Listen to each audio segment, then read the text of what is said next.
Ashaamar kafuunee jirra jirtuu madaqaalii ummata jaalalaa fayyaa keessaanii nagaadhaan baay'ee nagaa godha galata waaqayyoo har'ammoo waan ajaa'ibsiisaa tokkoon qabadhee isiniif dhufe jechuudha. Innis maanni yoo jettanii akkuma suura kana argitanitti jechuudha. Baay'ee tokko waan nama ajaa'ibu bara kamii keessa jirra yaa waaqayyo nu oolchati. Dhalaa fi dhalaan walungatti siitiin walungachaa jirti.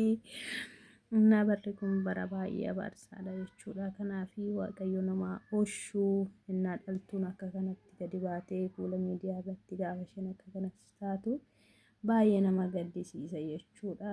Kanaaf dhaloonni si'anaa adaraa ufaa eeggannu. Wantoota bara fakkaatee deemu kana keessaa ufaa eeggannu adaraa obboloota koo.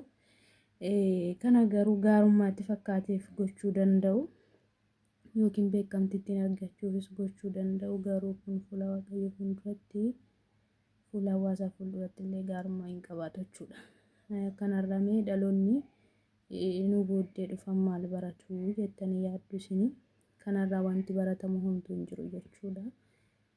Waaqayyoo biyya lafaarra kan kaa'ee dhalaaf dhiira kenne dhiiraaf immoo dhalaa kenne jechuudha. Innaa seera uumamaa jallisuun gaarii miti seera waaqayyo tolchee bareechee lafa kaa'ee jallisuun gaarii miti. Kanaafiyyuu dhaloonni si'anaa of eeggannee baay'ee barbaachisaadha. Wantumti gaarii yoo hojjetame hin dhumu. Wanni akkasii kana too gochuudha baannee baay'ee barbaachisaadha jechuudha.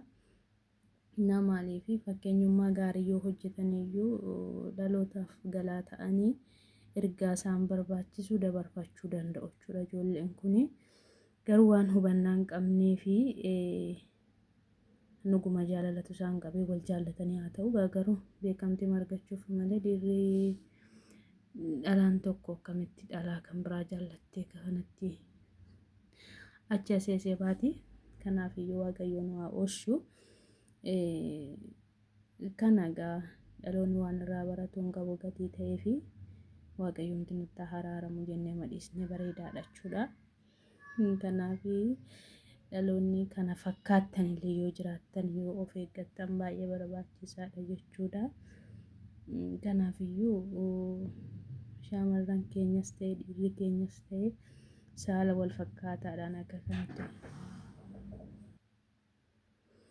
Kanaaf obboloota koo wanna badaarraa wal deebisuun baay'ee barbaachisaadha. Kun gaarummaa hin qabuuni. Kanaaf iyyuu isa guddaa waaqayyoon kadhachuudha karaa ofii akka qajeelchuu fi malee yaadni kun bareedaa miti ani akka kottu jechuudha. Namni kamiyyuu kana barumsa irraa fudhata jedhamee waan yaadamu hin qabu jechuudha. Kanaaf iyyuu qamisii uffatanii sanuu aadaa eeggatanii ka'an immoo ammoo warra komentii nama kolfisiisa biraa bulaadhaan. Saalli wal fakkaataan tokko dhashuu danda'amoo abarsuma biyya lafaa irratti fiduudha malee koomenticha ilaaleen feesbuuk irratti baay'ee tokko na dinqa jechuudha. Warri koomentii immoo jecha babbareedaa kukkuulanii lafa kaa'anii fiiru.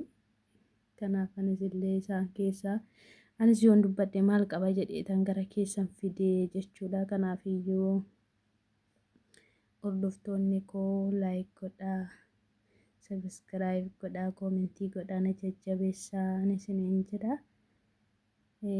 Kanuma irratti nu ga'aa yeroo biraa mudannoo adda biraadhaan yookiin immoo barumsa kan nu ta'a jennee yaadnu walitti deebina.